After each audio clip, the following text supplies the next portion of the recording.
Hi,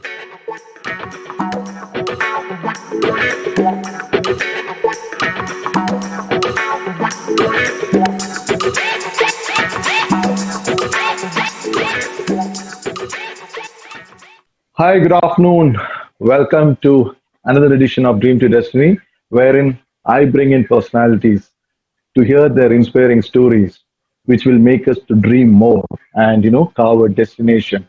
Today, I have a very privileged and esteemed guest, Mr. Paul Mathew, with us. So, welcome, sir. He's from Chennai. Actually, he's a Malayali, but he's living in Chennai. He started his career as an army captain, 1972. That's the same. I don't want to say maybe that is the same arena where I was born. I don't want to say the correct age, then correct year so that you will find out my age. So from there, 5 years he was in the army. Then suddenly moved on to corporate. That's only I know. From there, he's into a lot of ad films, documentaries, training people, a lot more activities. So, Mr. Paul Mathew, you are with me live with Dream to Destiny show. The host for the show's name is Binu Kuren. Thank you very much for joining from Chennai. Let me hear about you from your mouth. Who are you? What are you for my audience?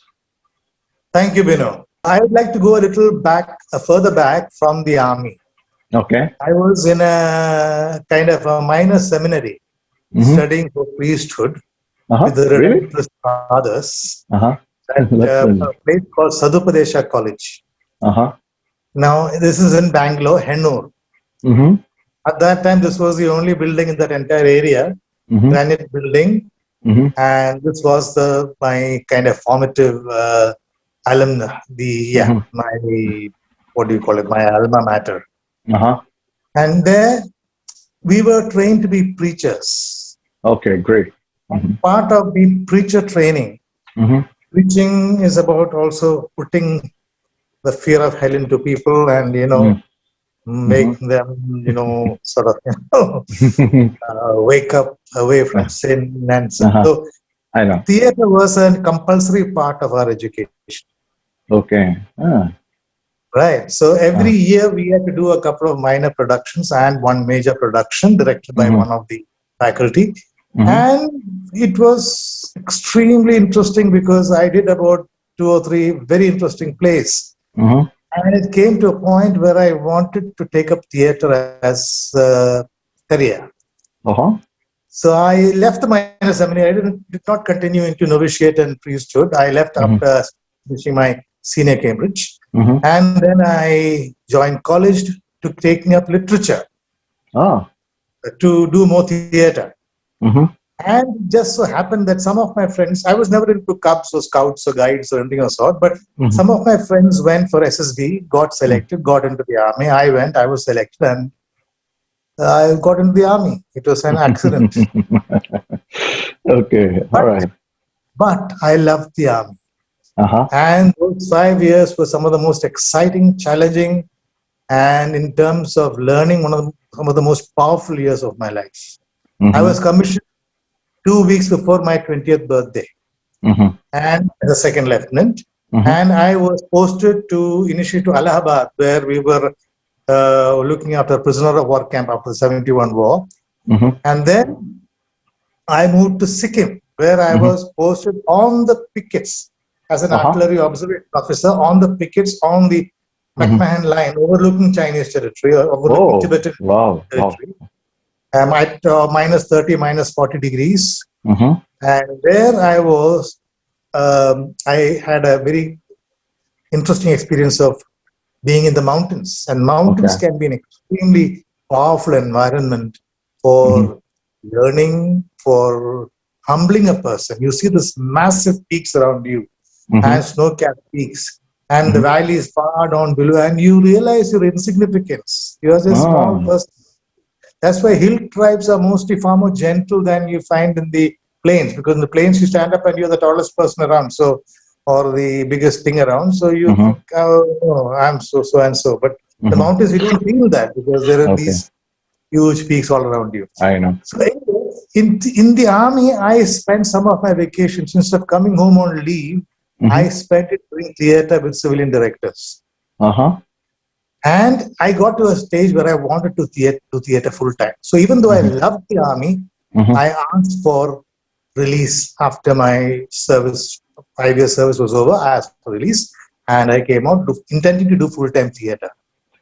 I just want to add, I mean, interfere here, sir, because that would have been a very tough decision, right? For example, you have been got commissioned in army, the 5 years, a government job, secure job.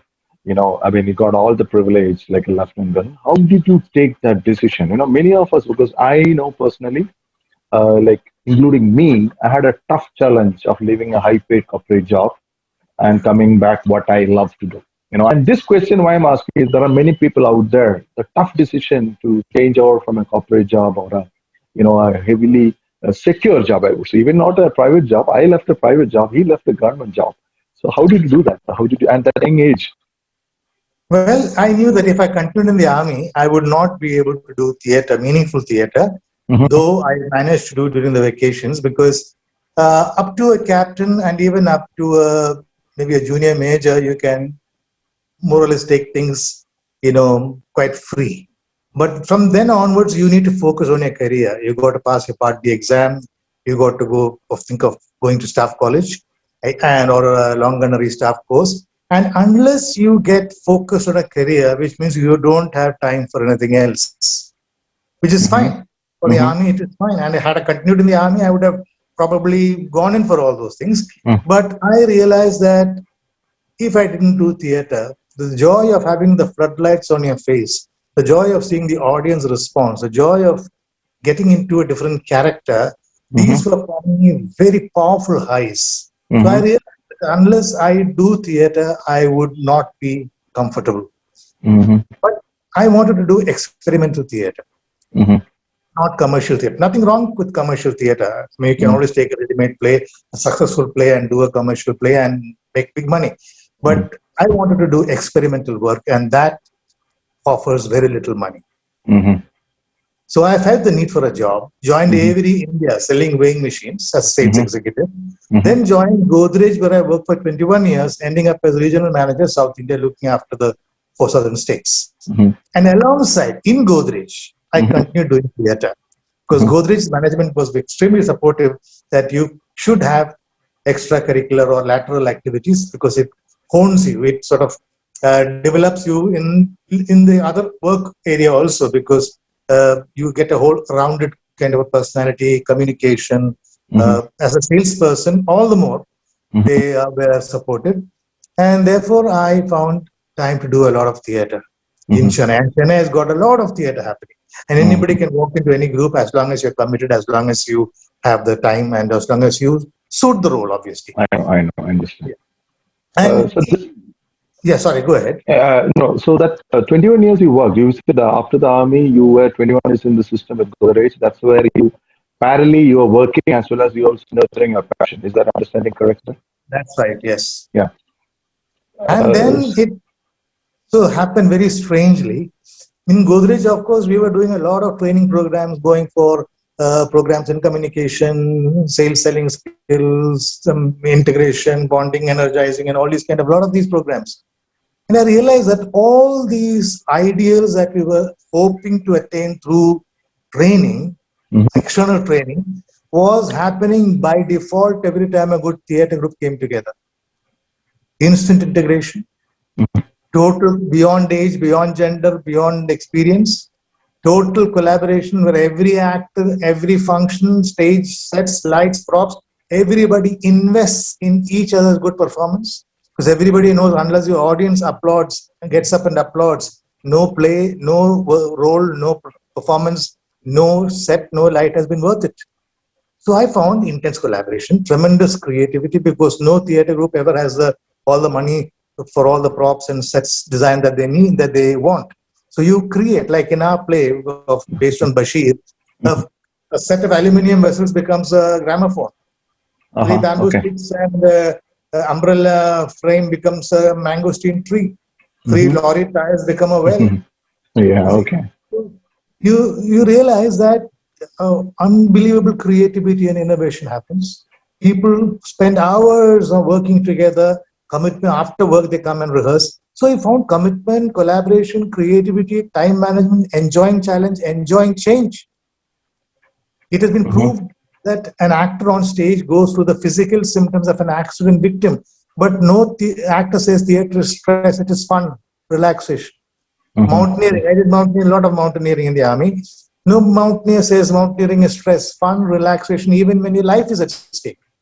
So I Mhm. realized that pressure need not become stress. Pressure can be stress or celebration, Mhm. depending on how you approach it. Mhm. In fact, as we say in the workshop, the higher the mountain, the tougher the Mhm. mountain, the greater the celebration. Mhm. So when I How did the management work along with you? I mean, I was again, this. lucky. I was Mhm. lucky because I was in Cochin. I was looking after North Kerala, then South Kerala, then the entire Kerala, Mhm. and I was more or less independent. So when I realized this connect between the behavioral attributes that you experience through theater Mhm. and what we were looking for in our corporate teams, without anybody's permission, I began to do theater workshops for my own teams. Great. I didn't ask for permission. Okay. And the results were noticed. Other divisions in Godrej across India began to ask for workshops. Wow. HR came to know about it. The whole HR team at Godrej in Nikroli, corporate house, went to the workshop. Uh-huh. Then they invited me to the HR biennial meet where there was a 20-minute poster session where I could talk about how I use theatre as a corporate training tool. I had Mhm. not coined the phrase corporate theatre at that time. The moment I finished this 20-minute talk, no slides, nothing. I didn't even ask for the mic. I just talked. And I was immediately surrounded by a lot of people showing interest. So then I thought this may be possibly a far more It's a meaningful. life changer for you. It's just a turning point. I would call as a turning point, isn't it? That's what the turning point, the 20 minutes. Would you like to remember the 2 or 3 points what you emphasized there, just to for my audience? What are the points you said? The importance of corporate theater in corporate life. Just to. That's what I told you. How a random group of people come together Mm-hmm. for 2 to 3 months to do a play. And in Mm-hmm. those 2 to 3 months, they instinctively, and you can have 6-year-old to 60-year-olds in the play, Uh-huh. instinctively, they come together and become a high performance team Mm-hmm. without any training, without any slides, without any consultants coming in, Mm-hmm. instinctively, because the human animal is genetically programmed to Mm-hmm. hunt, survive, and win in packs. This is our basic instinct. And when everybody is on the same play, clear Mm-hmm. about the same play, committed to the same audience or customer experience, you will find that they become a high performance team. Okay. Whereas in corporates, the problem is very often you have sets and lights as one team, Mm-hmm. props as one team, Mm-hmm. set design as another team.